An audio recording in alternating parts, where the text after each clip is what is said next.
कोन। कोन एक ऐसा सरफेस होता है जो कि जनरेट होता है किसी भी वेरिएबल लाइन से और पास होता है कोई भी फिक्स पॉइंट से और उसके बाद इंटरसेक्ट होता है किसी भी गिवन कर्व या टच करता है किसी कोई भी गिवन सरफेस से। मतलब एक फिक्स पॉइंट होता है कोन का जिसे हम लोग कहते हैं वर्टेक्स, एक कर्व होता है या फिर एक सरफेस होता है जिसे हम लोग कहते हैं गाइडिंग कर्व, और एक वेरिएबल होता है जिसे हम लोग कहते हैं जनरेटर। जैसे कि इस फिगर में देखिए एक कोन है, इस कोन का एक फिक्स पॉइंट जिसको हम लोगों ने ओ पॉइंट कहा है और इसी को कहते हैं वर्टेक्स। एक हमारे यहाँ पर ऐसा लाइन है जो कि सरफेस को टच कर रहा है, उसे कहते हैं गाइडिंग कर्व, और एक वेरिएबल है जिसे हम लोग कहते हैं जनरेटर। अब आता है कि equation of the cone whose vertex और गाइडिंग कर्व अगर दिया हो तब इक्वेशन क्या होती है कोन की। हम कहेंगे कि अल्फा बीटा गामा हमारा वर्टेक्स है और a x square plus 2bxy plus by square plus 2gx plus c बराबर 0 हमारा गाइडिंग कर्व है। तो जो इक्वेशन होगी कोन की वो दी जाएगी a alpha z minus gamma x का whole square plus 2h alpha z minus r gamma x का और beta z minus gamma y plus b beta z minus gamma y का whole square plus 2g alpha z minus gamma x और z minus gamma plus 2f beta z minus gamma y z minus five plus c z minus gamma का whole square. अब जाहिर सी बात है कि equation याद करना बहुत मुश्किल होगा, इसलिए यहाँ पर हमारी ट्रिक है। ट्रिक हम लोग ये है कि यहाँ पर हम लोग जो इक्वेशन सेटिस्फाई करेंगे इस इक्वेशन में लोग एक्स वाई और जेड की एक्स वाई और की वैल्यू रखेंगे। तो यहाँ पर कैसे एक्स वाई की वैल्यू फाइंड आउट होगी, वो होगा अगर एक्स अपॉन अल्फ़ा बराबर वाई अपॉन बीटा और बराबर जेड अपॉन गामा लिखेंगे तो जो एक्स की वैल्यू होगी उसके लिए हम लोग वाई को छुपाएंगे और मल्टीप्लाई करेंगे, that is gamma x minus alpha Z. तो ये हमारी वैल्यू हो जाएगी एक्स। वाई को जब वाई की बात आएंगे इसी तरह करेंगे तो आ जाएगा gamma Y minus beta Z, और ओ जो ऑर्डर ऑफ द रिएक्शन होता है हम लोग कह देंगे वो हो जाएगा गामा माइनस जेड। ये सारी वैल्यू एक्स की वैल्यू आ गई, वाई की वैल्यू आ गई। अब एक्स वाई की वैल्यू हम लोग इस इक्वेशन में पुट कर देंगे। इस इक्वेशन में पुट करने के बाद जो हमारी इक्वेशन आई कोन की वो हो जाएगी हमारी ये वाली इक्वेशन। अब आती है इसके बाद कुछ इंपॉर्टेंट बातें कि पहले तो ये कि every homogeneous equation of a second degree, कोई भी होमोजेनियस इक्वेशन अगर सेकेंड डिग्री में होगा तो वो होगी हमारे a x square plus B Y square plus c z square plus 2f(y)z plus 2g(z)x plus 2h(x)y वो कौन को रिप्रेजेंट करेगा और जिसका वर्टेक्स हमारा 0 0 0 होगा। दूसरी बात आती है कि इक्वेशन ऑफ द कोन जिसका वर्टेक्स हमारा 0 0 0 है और उसका और इंटरसेक्ट कर रही है कर्व जो कि हमारा F of X Y Z 0 है और G of X Y Z 0 है, वो ऑब्टेन्ड होगा by making homogeneous equation of second degree in X Y and Z. तीसरा है कि इक्वेशन ऑफ द कोन जिसका वर्टेक्स हमारा 0 0 0 है, दैट इज मतलब वो एक होमोजेनियस इक्वेशन है। इसका मतलब अगर होमोजेनियस इक्वेशन है तो F x Y Z value 0 हो जाएगी। वो सेटिस्फाई करेगी direction cosine by the generator, direction cosine को सेटिस्फाई करेगी, दैट इज इफ एक्स बराबर एक्स अपॉन एल बराबर वाई अपॉन एम बराबर Z upon N is a generator of the cone F x Y Z बराबर 0 हो जाएगा। तो इसका मतलब F of L M N की वैल्यू बराबर हो जाएगी 0 की। नेक्स्ट आता है कि if f x Y z अगर हमारा a x square plus B Y square plus 2f(y)z plus 2g(z)x plus 2f(x)y है, वो किसी कोन को रिप्रेजेंट करेगा तो कोऑर्डिनेट किसी भी वर्टेक्स को ऑब्टेन हो जाएगा अगर हम लोग del f by del x की value 0, del f by del y की वैल्यू 0 और del f by del z की वैल्यू 0 करके इसको पार्शियली डिफ्रेंशिएट करेंगे। उसके बाद आता है कि एक मान लो कोई भी इक्वेशन कोन की जिसका वर्टेक्स हमारा ओरिजिन पे लाई कर रहा है और वो पास हो रहा है किसी भी कर्व से, दैट इज एज्यूम कर सकते हैं कि F of X Y value बराबर 0 है और जेड की वैल्यू के है, वो हमारा होगा एफ ऑफ के एक्स बाई जेड या ऑफ के वाई बाई जेड। अब कोन के बाद हमें पढ़ना है कि व्हाट इज राइट सर्कुलर कोन, जिसे हम लोग आरसीसी भी कहते हैं। राइट सर्कुलर कोन क्या होता है कि it is a surface generated by the straight line which passes to the fixed point and makes a constant angle with fixed line to the fixed point। मतलब क्या होता है कि ये एक ऐसा सरफेस होता है जो भी स्ट्रेट लाइन से जनरेट होता है और किसी भी फिक्स पॉइंट से पास होकर एक कांस्टेंट एंगल बनाता है फिक्स लाइन के साथ फिक्स पॉइंट के पास भी। दैट इज जो फिक्स्ड पॉइंट होगा उसे हम लोग कह देंगे vertex and the fix line जो होगी उसे हम लोग कह देंगे एक्सिस, और कांस्टेंट एंगल जो वो होगा उसे हम लोग कहेंगे सेमी वर्टिकल एंगल। मतलब राइट सर्कुलर कोन में हमारा गाइडिंग कर्व नहीं होता है, गाइडिंग कर्व के बदले हमारा एक्सिस ऑफ द कोन होता है। फिक्स पॉइंट जिसे हम वर्टेक्स कहेंगे, जो एंगल बना देगा थीटा उसे हम सेमी वर्टिकल एंगल कहेंगे, और जो क्या कहते हैं कि फिक्स लाइन होगा उसे हम कह देंगे एक्सिस ऑफ द कोन। अब आती है इक्वेशन आती है राइट सर्कुलर कोन की, इसका वर्टेक्स हमारा अल्फा बीटा गामा है, सेमी वर्टिकल एंगल हमारा थीटा है, और एक्सिस इसकी x minus alpha by l, Y minus beta by m और z minus gamma by n है। कह देंगे कि x1 y1 z1 कोई भी पॉइंट है किसी भी कोन के सरफेस का। अगर इस फिगर में देखें तो ये सेमी वर्टिकल एंगल, ये फिक्स पॉइंट ओ, और ये कोई पॉइंट है जिसका कोऑर्डिनेट हमारे x1 y1 और z1 है, और एक्सिस है जिसकी value x minus alpha upon L, Y minus beta upon l, z minus gamma upon l. From the figure we can easily determine that cos theta की value होती है O M upon O P. तो O M upon O P अगर इसकी value होती है, O M upon O P की जो वैल्यू होती है उसको हमें पुट करने के बाद जो हमारी इक्वेशन बन के आएगी वो हमारी होगी ये। अब इतनी बड़ी इक्वेशन फिर से याद करने में प्रॉब्लमेटिक होगी, इसलिए इसकी भी शॉर्ट ट्रिक है। क्या है, एक्सिस हमें क्या है कि X minus alpha upon L, Y minus beta upon M, Z minus gamma upon और थीटा दिया है। तो इक्वेशन हो जाएगी आर सी की, हमें क्या लिखेंगे उसको, एक्स माइनस अल्फा का square plus y minus beta का square plus z minus gamma का स्क्वायर।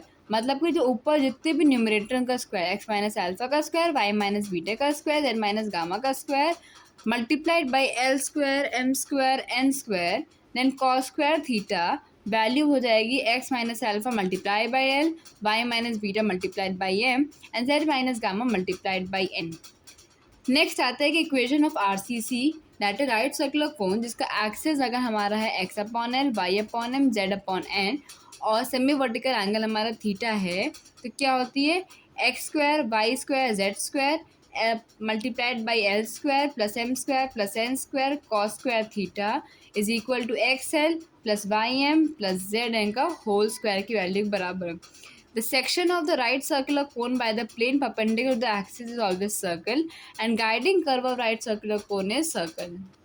अब आता है, पहले हमने पढ़ा कोन, फिर हम लोगों ने पढ़ा राइट सर्कुलर कोन, फिर आता है रेसिप्रोकल कोन। रेसिप्रोकल कोन क्या होता है कि two cones are said to be reciprocal if they are such that each is the locus of the normal drawn through the vertex to the tangent plane of the other.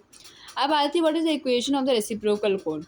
Equation है small a x square plus small b Y square plus small c z square plus two small f y z plus two small ji z x plus two small h x y बराबर zero. तो equation, इस cone की equation हम लोग लिखेंगे क्या, capital a x square plus capital b Y square plus capital c z square plus two capital f y z plus two capital g z x plus two capital h x y, जहाँ पर जो हमारा a होगा वो होगा b c minus f square, b हमारा होगा ए सी minus जी square, और सी हमारा होगा a b minus h square, और एफ की वैल्यू हमारी हो जाएगी g h minus a f, g की वैल्यू जाएगी h f minus b g, और एच की वैल्यू जाएगी f g minus c h. ये हमारा था रेसिप्रोकल कोन और इसकी इक्वेशन। अब हम लोग के पास आता है एक लास्ट टाइप का कोन बचा, जिसे हम लोग कहते हैं कि एनवल्पिंग कोन। एनवल्पिंग कोन क्या होता है, एक ऐसा कोन जिसका locus of tangent lines drawn from the given point to the given surface is called the enveloping cone. मतलब ऐसा कोन जिसका लोकस जो है टच हो रहा हो किसी भी लाइन पे, इसे कहेंगे enveloping cone. The given point is known as the vertex. हम कहेंगे एस हमारा कोई भी सरफेस है और अल्फा बीटा गामा उसका वर्टेक्स है, तो जो इक्वेशन होगी एनवल्पिंग कोन की होती है टी स्क्वायर बराबर होता है एस एस वन के बराबर। टी हमारा टेंजेंट होता है alpha beta gamma two S से, और एस वन हमारा S one is S at the point alpha beta and gamma that is the vertex. अब कोन के बाद जो अगला टॉपिक है वो हमारा है सिलेंडर। सिलेंडर क्या होता है कि ऐसा सरफेस जो कि कोई भी स्ट्रेट लाइन से जनरेटेड होगा और पैरेलल होगा किसी भी फिक्स स्ट्रेट लाइन से, और इंटरसेक्ट करेगा किसी भी गिवन कर्व में और टच करेगा किसी भी गिवन सरफेस में, उसे कहते हैं हम लोग सिलेंडर।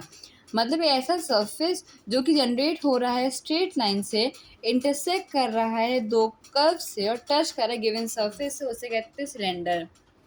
जो फिक्स लाइन उसे हम होती है उसे हम लोग कहते हैं एक्सिस ऑफ द सिलेंडर। जो वेरिएबल लाइन होती है उसे कहते हैं जनरेटर ऑफ द सिलेंडर। जो कर्व होता है उसे कहते हैं गाइडिंग कर्व। मतलब ये एक वो वेरिएबल लाइन है जिसे हम लोग कहते हैं जनरेटर ऑफ द सिलेंडर, ये हमारा गाइडिंग कर्व है, और ये फिक्स लाइन से हम लोग कह रहे हैं एक्सिस ऑफ द सिलेंडर। अब इसके बाद आता है कि what is the equation of the cylinder. when axis and guiding curve is given. Suppose करेंगे कि x upon L, y upon M, z upon M तीनों बराबर हैं और ये सिलेंडर की एक्सिस है जिसका गाइडिंग कर्व दिया गया है a x square plus 2hxy plus B Y square plus 2gx plus 2fy plus c बराबर 0। इसका z एक्सिस हमारा 0 है। अल्फा बीटा गामा कोई फिक्स पॉइंट है, ये हमारा एक्सिस की पॉइंट है। तो क्या होगा, x minus alpha upon L, y minus beta upon M और z minus gamma upon N हो जाएगा। x minus alpha upon L, y minus beta upon M और z की वैल्यू हमें 0 अज्यूम करके चल रहे हैं, इसलिए यहाँ पर जाएगा माइनस गामा अपॉन एन। जो x की वैल्यू हो जाएगी alpha minus L R upon N, beta हो जाएगा beta minus M R upon N and z बराबर 0। यहाँ पे ये y होगा, सॉरी, कि y की वैल्यू हो जाएगी beta minus m gamma upon n. So the equation of the cylinder is given by a x square में एक्स स्क्वायर की वैल्यू पुट करेंगे प्लस 2h(xy) होता है 2h(x) into y plus B Y square होता है y square की value plus 2gx plus 2fy plus c है से multiply by c n square की वैल्यू 0 पुट कर देंगे। वही ट्रिक थी इसकी, ये जो आया है ये हमारी कहेंगे इक्वेशन ऑफ द सिलेंडर जब एक्सिस और गाइडिंग कर्व हम लोगों को दिया रहेगा। आता है कि एक्सिस ऑफ, अब इसकी ट्रिक क्या है, शॉर्ट ट्रिक, कि X upon L, Y upon M, Z upon N रखेंगे, जो कि जेड हमारा 0 है तो हम जेड से कोई टच नहीं करेंगे। एक्स की वैल्यू जो हम लोग आएगी, जो एक्स की वैल्यू होगी उसके लिए वाई को हम लोग हाइड करेंगे तो एक्स की वैल्यू जाएगी N X minus L Z. Y की वैल्यू की लिखेंगे क्या कि N Y minus M Z और ऑर्डर जो कि ऊपर 0 है माइनस होता है तो आ जाएगा हमारा एन। अब इसके बाद क्वेश्चन है कि find the equation of a cylinder whose generator is parallel to the line x is equal to minus y is equal to z and whose guiding curve is x square plus y square बराबर 1 and z is equal to 0. So by using the trick we can solve it directly, that x upon 1, y upon minus 1 and z upon 1, that is x upon 1, y upon minus 1 z upon 1. x की value x minus z by hiding the y we get that x minus z, y की value y plus z and order is the 1. So x square plus y square is equal to 1. Putting the value of x, squaring plus y square plus 1, we get the equation x square plus y square plus 2z square minus 2xz plus 2yz is equal to 1. Next question is, find the equation of a cylinder whose generator is parallel to the line x upon 0, y upon 1, z upon minus 1 and whose guiding curve is x square plus 2z square is equal to 1, y is equal to 0. In this case, we get the y value 0. Now the axis will be x upon 0, y upon 1, z upon minus 1. So x will be x minus 0, that is x. y is 0, order is 1, y से जिसका जो 0 होगा इसका order हो जाएगा तो y is 1, order is 1, z is y minus y minus z. Putting the in x square plus 2z square is equal to 1, we get x square plus 2y square plus 2z square plus 4yz is equal to 1. For the equation of the cylinder, now there's important points that equation of the cylinder, if axis is parallel to z axis, मतलब कि अगर z axis के parallel है तो उसकी equation क्या हो जाएगी, the f of xy will be equal to ax square plus 2hxy plus B Y square plus 2gx plus 2fy plus c बराबर 0. अगर y एक्सिस के पैरेलल है तो here we write x by, here we write xz, ax square plus 2hxz plus bz square plus 2gx plus 2fz plus c is equal to 0. And similarly, if it is parallel to the x axis, we get fyz is equal to ay square plus 2hyz plus bz square plus 2gy plus 2fz plus c equal to 0. Next आता है कि equation of the cylinder who generator, अगर cylinder जो है parallel है to the generator to the Z axis, that is the equation of the cylinder whose generator is parallel to the Z axis और intersect करता है curve F of X Y Z बराबर 0 G of X Y Z बराबर 0, then is obtained by eliminating Z. For example, find the equation of a cylinder whose generator is parallel to the z-axis and passes to the curve x square plus y square equal to 2z and x plus y plus z बराबर 1. We the equation of the required cylinder is obtained by eliminating the z from both the equation 1 and 2. And as soon as we eliminate the z, we get the equation of the cylinder. Now we come to the next of the cylinder, that is the right circular cylinder. The right circular cylinder is a surface generated by the straight line which is at constant distance from the fixed straight line and parallel to it. Fixed straight line is known as the axis of the cylinder and constant distance is known as the distance, and constant distance is known as the radius of the cylinder. In case of cylinder, we have, just we can see, in case of the cylinder, we have the generator, we have guiding curve, and we have axis of cylinder. In case of the cylinder, we have generator of the cylinder, we have guiding curve, we have axis of the cylinder. But in case of right circular cylinder, we have generator of the cylinder, a radius of the cylinder, and the axis of the cylinder. Now the next is equation of a right circular cylinder whose axis and radius is given. We can see in this figure clearly that the axis of the right circular cylinder is x minus alpha upon L, y minus beta upon m, z minus gamma upon n, and its radius is r. From the figure, in triangle AMP, AM square plus PM square is equal to AP square. Considering this as equation 1, AP square is equal to AM square, which will be x1 minus alpha square plus y1 minus beta square plus z1 minus gamma square. PM square is equal to the r square. Okay, and AM is the projection of AP on the axis. That AM will be x1 minus alpha multiplied by L, y1 minus beta multiplied by m, and z1 minus gamma multiplied by n upon under root of L square plus m square plus n square. From equation 1, which is this, AM square plus PM square is equal to AP square, we get x1 minus alpha dot L, y1 minus beta multiplied by m, z1 minus gamma multiplied by n to the whole square plus r square upon L square plus m square plus n square. Now taking the locus of x1, y1, z1, we get the equation of the right circular cone, which is x minus alpha square plus y minus beta square plus z minus gamma square minus r square in one bracket, and L square plus m square plus n square in second bracket, which will be equal to x minus alpha multiplied by L plus y minus beta multiplied by m plus z minus gamma multiplied by n. The equation of the right circular cylinder whose axis is x minus alpha upon L, y minus beta upon m, and z minus gamma upon n, and radius is r, is this. Now,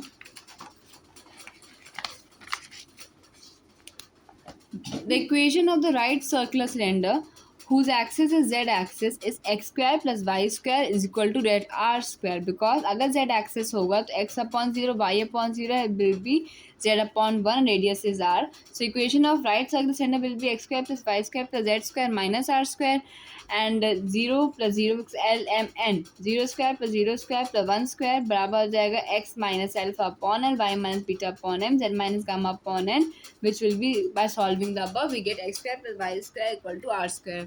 The section of right circular cylinder by the plane perpendicular to its axis is called the circle. Guiding curve of a right circular cylinder is also known as circle. In a 3D geometry, the equation x square plus y square equal to a square represents the cylinder. Now come to enveloping cylinder.